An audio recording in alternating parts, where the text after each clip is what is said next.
Hi everybody, Jo here again. How are you doing? I hope you're doing okay, and I hope you had a lovely weekend. Now today I thought I'd come in with quite a sort of clean and simple design, although we have got quite full colour in the background and we've got some lovely stencil work. But it's all because one of our lovely friends and followers got in touch and asked if I could use the fairy path because she bought it a while ago and hasn't used it. So Rachel, this is for you. I hope you like it. But what I thought with this design, I've used our lovely Annie and Edward, but I did think you could just use one of them if you wanted. And you know what I'm going to say? I think you could turn this into a Christmas card because you could have mistletoe hanging down there. Or you could have just one of them looking up and some holly and maybe a little robin in the holly. You could use the ivy stencil in the background. Lots of things, lots of different ways you can take it. And this is just to give you an idea of what to do. And today I'm going to use the Clean Colour pens to add some colour because, again, a couple of ladies have asked for ideas of how to use those that they've bought them and not used them yet. So that's the idea today. I hope you'll approve and I hope you craft along with me. If not, get yourself a brew, maybe a cheeky biscuit, cheeky snack and just chat. Just talk to me because I can hear you, you know. Multifarious card. So this is the B7. It's the smallest size. And I just find it so useful. And it's 3.5 inches by 5. And it's just a lovely size. But again, you could make this larger or smaller depending on. Now, fairy path, again, you've got the acetate. If ever you're not sure about your stamping, use the acetate first. Now today I'm just using the black, so that's the VersaFine Clair, the Nocturne. And I'm going to ink up the path. And I'm sort of going to stamp it near the bottom. I just want room for my sentiment. So I'll pop the path there, a good press, keeping that stamp on long enough to let that ink soak into the card. And because we're at the bottom, let's put our sentiment on. Now I've gone, with it being Annie and Edward, I've gone for With Love. And this is just from the heartfelt verses. But I did think we've got Love You to the Moon and Back. We've got lots of different sentiments that would work well there.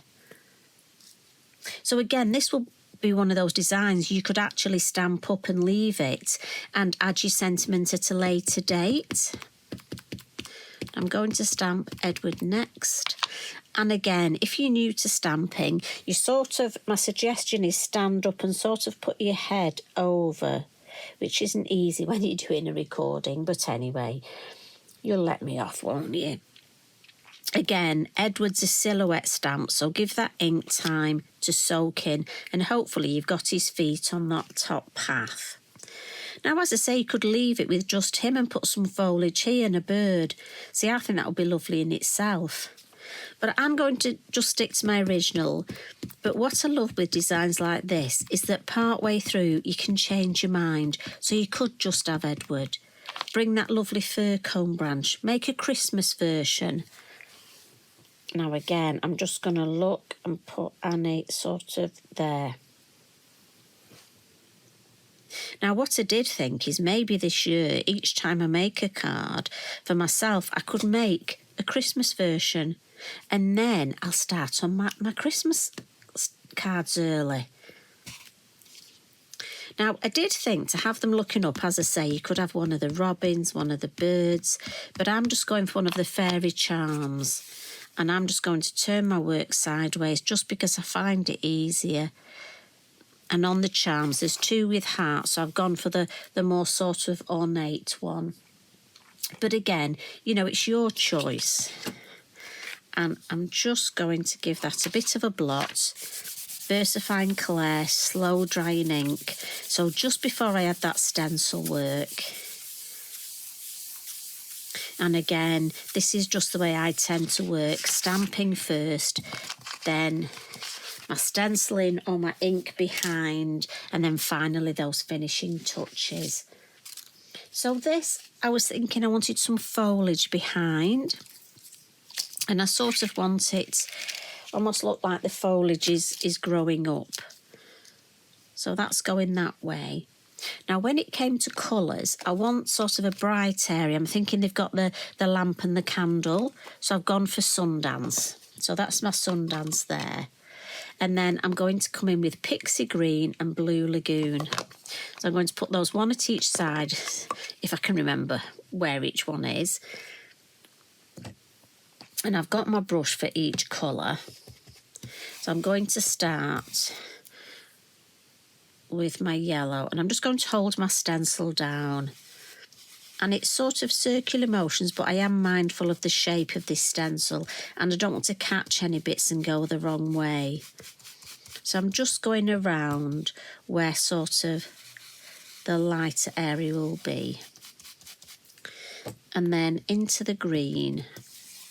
And again, I'm blending in the lid, but because I've got my non-slip mat, beautiful that my lid won't move.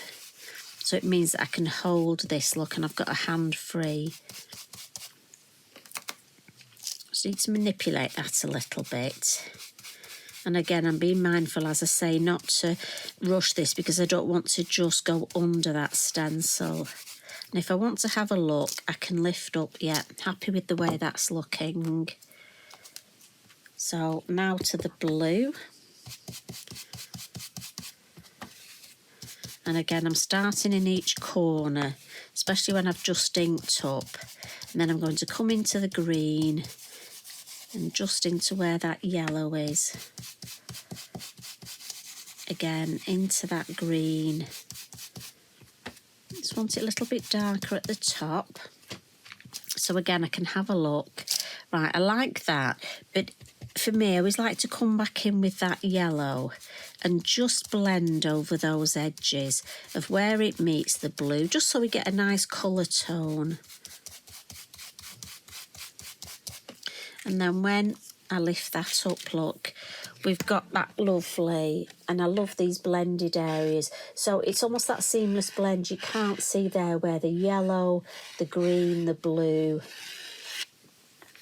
Now, a little tip here, you could leave it like this, but I just think those edges need a little bit of something else. So just on the corners, I'm going to bring in a little bit more of the green. I just want to frame it.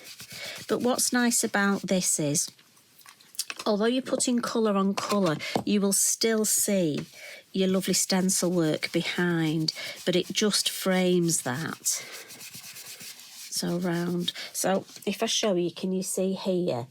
So although we've got blue on blue, you can still see that stencil work.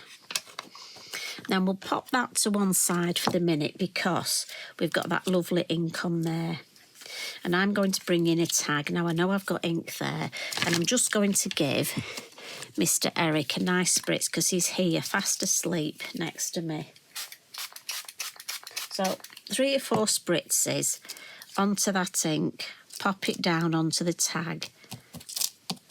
Now it's a watercolour tag. And just to show you, this is, I used one of the B7 pieces of card on my original, and look, so I've got a piece of card there, and that is going to look fabulous with them. I'm not sure what I'm going to stamp on there yet, or even which way I'm going to have it. But I thought, seeing as I've got a piece of card, this one I'll use on a watercolour tag.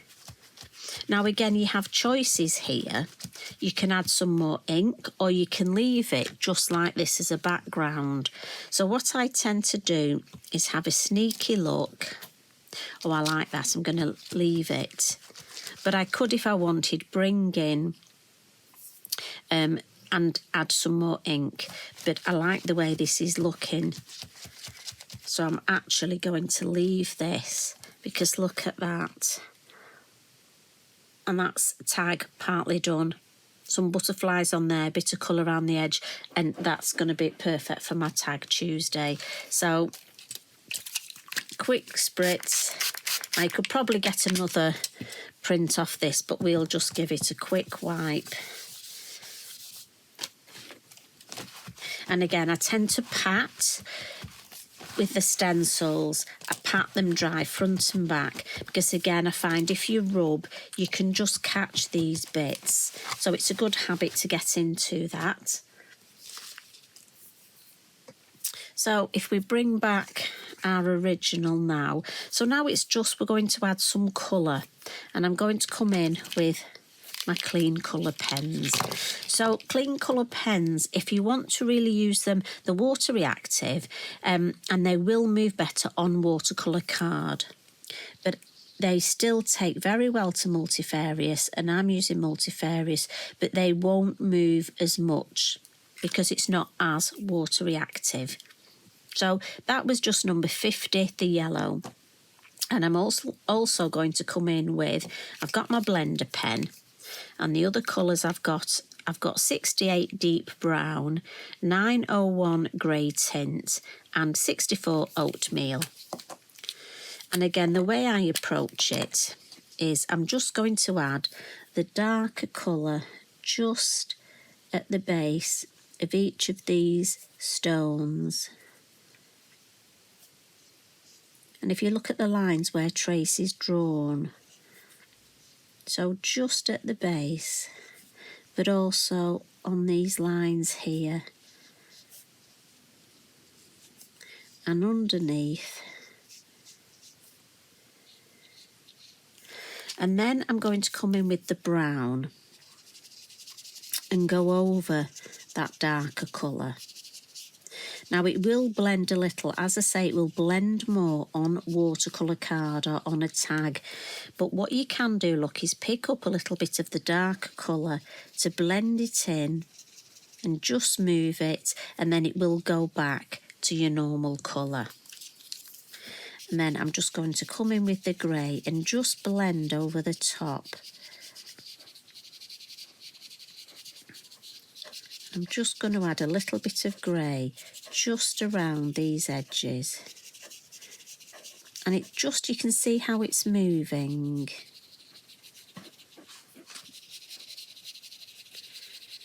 And very quickly, I think you can see that you can build up.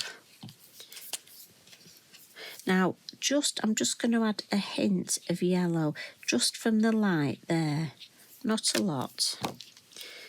And then with my blender pen, I'm just going to blend that in. Now, if you're not keen on the edges here, your blender pen is lovely because it will blend it further out.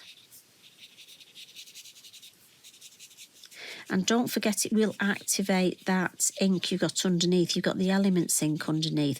So there, if I show you here, I've got quite a straight edge. So I just want to fuzzy that edge. And the blender pen, as you'll see, is moving that ink, because when you think your ink is water reactive, and so are your pens. So can you see here where it just drags that colour out? Now, I just want a little bit more depth just under these stones at the base here. So I tend to come in and just add a little bit more with the darker colour, and then again, just going to blend that out. You see how it's picking it up and moving it. Now, I always just check my blender pen, get rid of any colour, lid on. But they are so fabulous to use these, and the depth you get is amazing. So now it's just some little finishing touches. And we've got a couple of things to use here. So I've got my pastel, my soft pastel, and I'm just going to add just some highlights to start off with. And this is just, I'm thinking we're going to get some light from the lovely candle here. So we're just going to add a little bit. And with this being the pastel pencil, I'm just smudging. And then I've got the lovely glaze, and this is the yellow glaze pen. And I picked this up when I was at Lavinia. And it's just so useful when you want to add. I just thought on the lovely heart here, look. And then also I'm thinking of on her hair and a dress. And if I wanted to add a couple of sort of some brighter bits on the grasses here.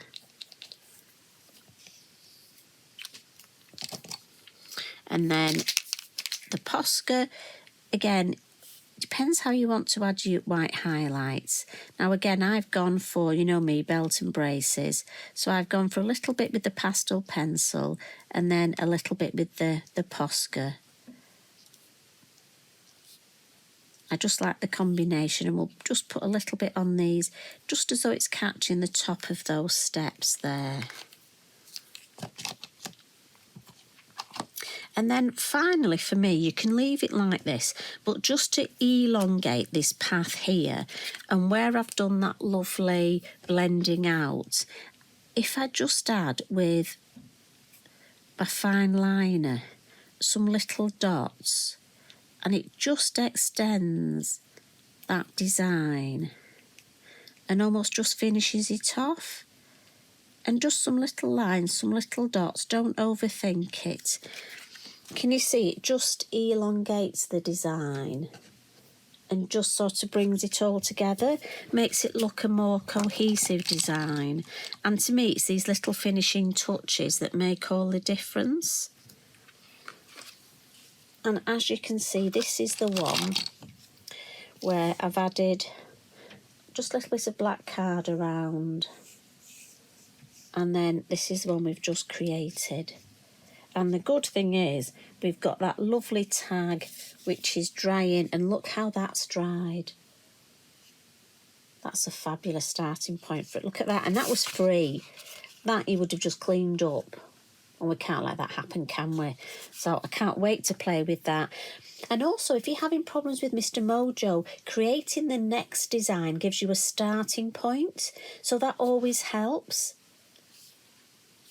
So I hope that's helped, Rachel, and I hope you have a go at that with your lovely fairy path. And if you do, please tag me in. And if you make the Christmas version, again, please pop it on our socials and tag me in. I'd love to see what you do. That is on my list. I must do the Christmas version. So you take care. Have a lovely, lovely evening. And I'll see you again tomorrow. Love and hugs from me. Bye for now.